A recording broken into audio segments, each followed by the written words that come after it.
Hello everyone and welcome back to my channel.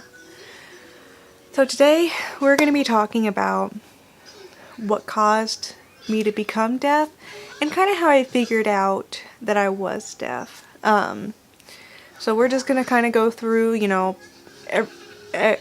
everything that happened. So I was not born deaf. This is something that kind of happened as the years went on. Now, I was born a preemie. I was born at 32 weeks, which I do think did kind of tie into the events that happened that caused me to be deaf. So, I was born, everything was fine, and then I started getting back-to-back ear infections. Now, it is not uncommon for children to get ear infections, but in my case, it was completely different. I would get them back to back to back to back. I was getting them nonstop. I had them constantly as a child, not as a normal child would. And then the infection would go down into my station tubes, it would go into my chest, I would get a lot of sinus infections. There was one year that I had 9 of them in a row. That is not normal for a child. Now my parents at this time, I saw multiple ear, nose, and throat doctors. My parents did what they could. There was not much more that they could have done. And I've seen multiple specialists. I had tubes put in twice. I had my adenoids taken out. So there were surgical things done to try to prevent the ear infections. Anytime I went swimming, I had to wear plugs in my ears. I still have to wear plugs in my ears. I'd be really careful when I'm in the shower not to get water in my ears. So, and then during the winter, I always had to have those big bands on, to keep my ears warm. So, my parents did what they could to try to prevent them, and then when I got one, they always tried to make sure that I was always treated for it. So my parents did what they could. And unfortunately, because I just had so many of them, essentially what happened was all of the infection burned off the hairs in my cochlea. And if you don't know what the hairs inside your cochlea is, basically when the sound and vibration go through your cochlea, one second,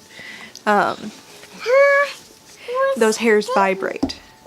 And that sends, that up to your brain, and, that's how your brain recognizes sound, is through those hairs.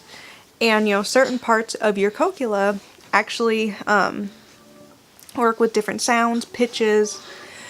So once these hairs die or, burn off, whatever have you, it's permanent. These hairs do not grow back. Once they're gone, they're gone. That's why it's not something that I would just grow out of. It's permanent. So all of these infections just piled up, and essentially at a young age, I started becoming deaf at a very young age. Now, because of this, why I'm able to speak and speak clearly to an extent, I know there's a lot of times where my husband's like, hey, slow down, you're not saying this right. My speech is off, but it's not severely off. Most people wouldn't know I'm deaf unless I told them. So what ended up happening is because I started becoming deaf at such a young age, it started happening around the time that you start developing speech. And my speech was pretty bad, not to say the least. It was bad. I went through many years. I think I went through like 6 years of speech therapy. Essentially what had happened was my speech was very delayed, and when I would speak, it was very incoherent. I wasn't pronouncing things right. Everything was just off. I had a bad stutter, and so my parents decided to put me into speech therapy, which I'm glad they did, because it did make a big difference. I'm able to carry on a conversation decently, and it definitely helped me form my speech. And then, because of the damage that I have, my coordination is off, because where your where your cochlea is also real close to where the center of your ear that deals with balance and, kind of keeping you straight. And it's what tells your body that you're moving, or your brain that you're moving. So I have a lot of issues with motion sickness. I can't, like turn my head real fast, or, it's very hard for me to put my head back because I get extremely dizzy if I try to put my head back or go upside down. So, doctors told my parents to put me into sports. I think gymnastics was the first one, and I was horrible at it. I've always been horrible at sports. In my ears is probably a big reason, and then 2, I'm just bad at sports. So my parents put me through that to kind of help with my coordination, and I do think coordination, I'm sorry, not coronation. So if I say coronation, I mean coordination, you know what I mean. So, they put me in sports, and then, did that, and it did help. And then come to about, high school years. Now, I really struggled in school. Being able to hear makes a big difference when you're in school. It wasn't really known that I was deaf until I got older. So I wasn't really able to get help when I was in school for being deaf because it just wasn't recognized. No, I never actually passed a hearing test in school. I always knew whenever it was, time for the yearly hearing test that I was going to fail. I always knew that I was going to fail. And why that didn't register that I was deaf, I don't know. I guess it was just kind of an out of sight, out of mind thing. So then I believe I was a junior in high school when this happened. And this is when a big portion of my hearing was just knocked off. So I had gotten pneumonia, and I had it in both lungs. And when this happened, I also had gotten a double ear infection. When the doctors went to prescribe me an antibiotic, the one they had given me just wasn't strong enough. And so I sat for 10 days with pneumonia and a double ear infection that did not get better. And they got worse. So it knocked off a good portion of my hearing at that point. So I went through my senior year. That's when I really started noticing something wasn't right. I couldn't hear. My balance was really off now. It had just gotten really bad. So when I turned 18, I had told my mom, I said, I think I need to go get checked out for this. So I went to Miracle Ear and had a test done, and it showed that I was deaf. And moderately deaf at that. And so when this happened, I had showed my mom, I said, I think we need to do something about this. So she decided for me to go see another ear, nose, and throat specialist. And this guy was no help. Essentially what happened was, according to the ear, nose, and throat doctor, I was not deaf.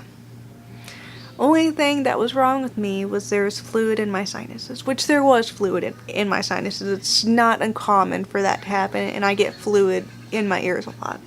It's very common. But according to this doctor, I was not deaf. And his assistant actually, I can't remember if he wasn't in the room or something, but he had went behind me with tuning forks. Now, tuning forks is something they use to determine deafness. If you ever go in, to an actual audiologist, they will use those during a hearing test because that's just something they use. Exactly what it does, I'm not 100% sure. I know it has to do with vibration and, and the noise that it makes. So he went behind my ears and tapped the tuning forks. I didn't even know he did this until my mother had told me, years later. And he looked at my mom and he goes, "This child is deaf. Like, really deaf." I had no idea he even had the tuning forks behind me. I had no idea until my mom, again, what I said, told me years later that he did that. And I was like, I had no idea. So after this, I felt a little defeated because I knew something was wrong. I just knew it. So, I actually got a vocational rehabilitation coach. Now, I just say vocal rehab. So if I refer to vocal rehab, that is what I'm talking about. So I had went through them. And they basically take steps to help someone who is disabled live a normal life. And they are a huge help. Like, I mean, I don't know what I would have done without them during this period. So I got set up with an audiologist. And she did the test. She ran, a bunch of tests. And she was like, yeah, you're deaf. And so after this, and she was able to tell me why I was deaf, which was just nice to know why. And so after that, I got fitted for hearing aids. And I do have hearing aids, but since it took so long to figure out that I was deaf, I've gone my whole life, being deaf, and hearing aids are very hard to get accustomed to.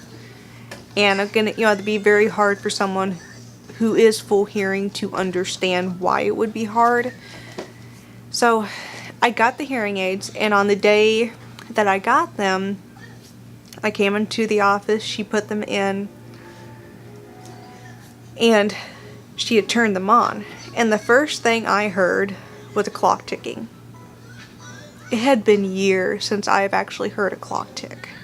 And, I immediately looked up to the clock because I didn't even notice it. I had been in this office multiple times, didn't even notice the clock. But she had said that she put that there so she would know when the hearing aids turned on. Because people just immediately look up to look at the clock. Because someone who's deaf, you don't notice clocks. You don't hear them. And so that was really strange. I was like, there's a clock.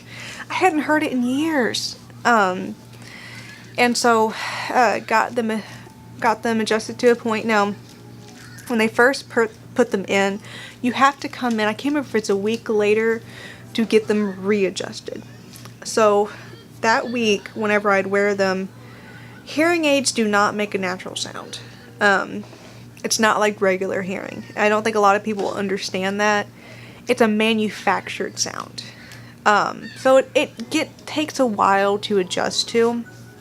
But mine at first, it always sounded like everyone who talked to me sounded like a smoker, but then also sounded like a robot at the same time. It was really weird.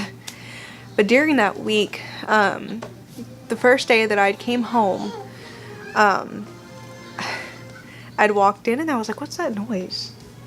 I was looking around and at the time, which was my then boyfriend, but now he was my fiance at the time because I'd gotten my hearing aids the same year that we got married. It was my fiance at the time. And I looked at him, I was like, what is that noise? I could not figure out what the noise was. And he looked at me and he goes, that's a refrigerator running. I had no idea what a sound of a refrigerator running sounded like. Like, I had no idea. And so there's a lot of noises that I hadn't heard in years that through these hearing aids I was able to hear again. And you'd be very surprised how noisy life actually is. Like feet hitting the floor, like your own feet chewing. Chewing is so annoying. I had no idea. I can still hear myself chew, but it's nothing like when I have my hearing aids in. I'm so worried that someone's gonna hear me chew, even though people can't hear me chew. It's just, it's weird.